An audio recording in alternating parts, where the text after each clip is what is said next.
On September 1, 1939, Adolf Hitler, the leader of Germany, ordered his forces to invade Poland in order to expand territory and secure food supply. This marked the beginning of World War II, in which an estimate of 75 million people died. That is roughly 70% of the population of the Philippines, and it all started because of an invasion, a terrorist attack. The Earth is the same. It provides resources that cater and is vital to the survival of all living creatures.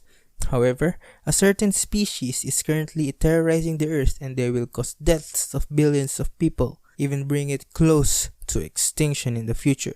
But how come you've never heard of a creature invading Earth and sucking it dry of its richness? Well, it's simple. You probably haven't realized it yet because I'm talking about you.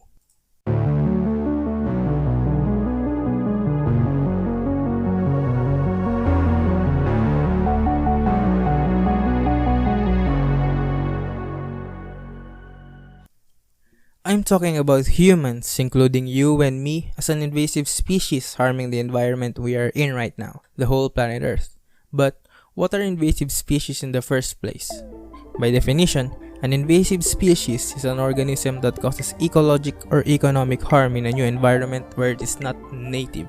Non-native species or introduced species is any organism that have been introduced to a new environment. Their impact can either be harmful, beneficial, or no effect at all. Not all introduced species are invasive. A good example is the Japanese white-eye bird that was intentionally introduced to Hawaii in the late 1920s to control the bug population. They also pollinated the exotic endangered flowers of the Hawaiian Islands. So, how does a species become invasive? Like the zebra mussels, an invasive species needs to do two things. It has to be introduced or a native, and if it brings harm to the environment it had been introduced to, resulting in a disruption of the local ecosystem. The zebra mussels were originally from Eastern Europe, but because of the ballast water of ocean ships, they have been brought to the Great Lakes of North America. They consumed most of the planktons in the lakes, resulting in the native fish's lack of food supply. Here, the organism was foreign and it caused the local ecosystem to shift in favor of its best interest. So, are humans considered an invasive species to the Earth? You might be thinking, if an invasive species need to be non-native, then we aren't one of them, because the Earth is native to us. If there's an invasive species causing chaos to the Earth's ecosystem, it could only be aliens, right? Wrong. In order for us to understand how humans can be considered as an invasive species to the Earth, we must first know the biogeochemical cycles. Biogeochemical cycles transform matter and energy into usable forms that organisms can utilize, forming an ecosystem. These cycles govern the circulation of elements through the Earth's major reservoirs: the atmosphere, the hydrosphere, the lithosphere, and the biosphere. These elements are the ones that comprise organic molecules, namely carbon, nitrogen, phosphorus, hydrogen, oxygen, and sulfur.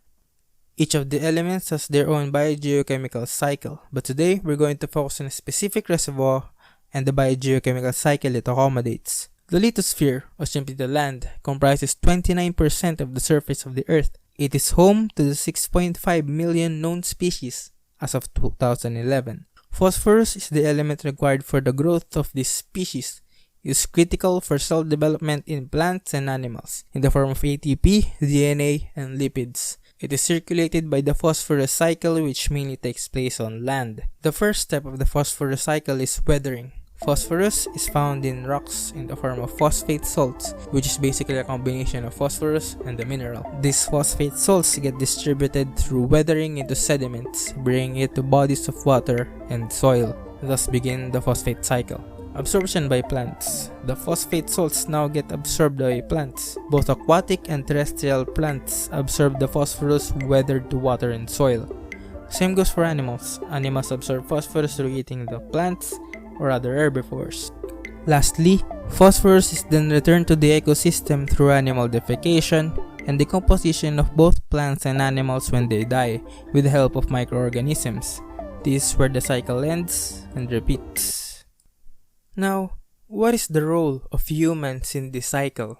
Well, we're technically animals too. We absorb phosphorus through eating food, then defecate and decompose.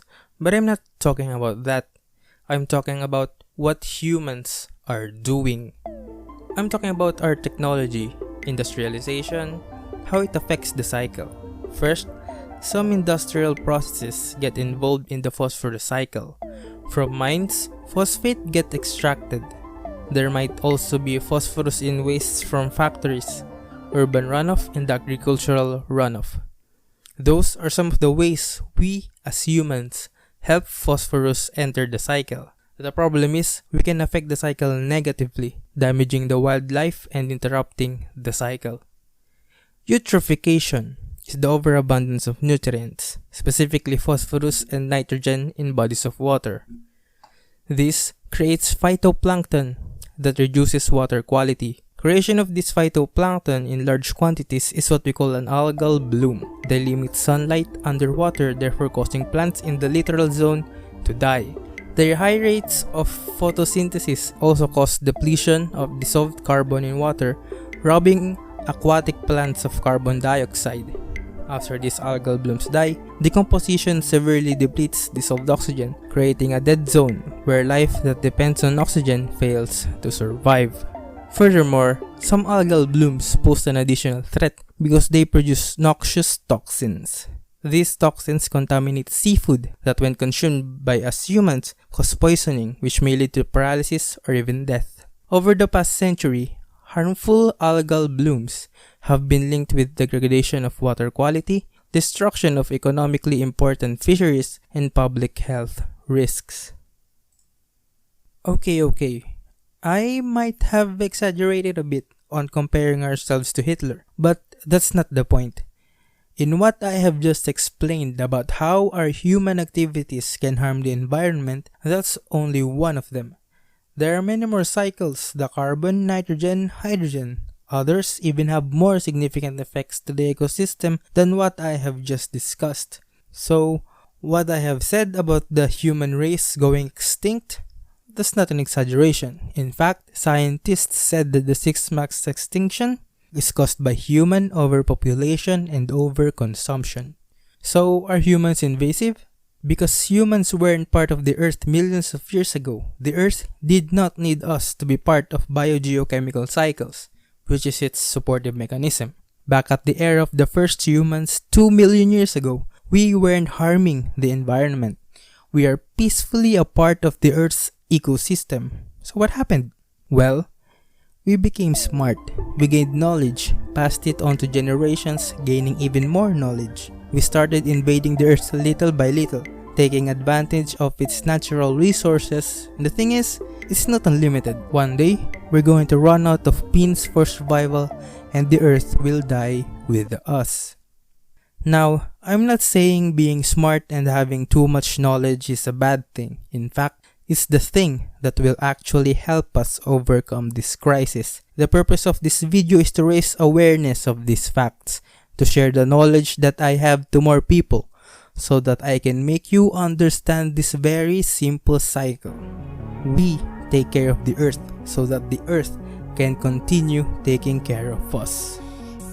We are an invasive species, but we humans are so unique that we can change that fact.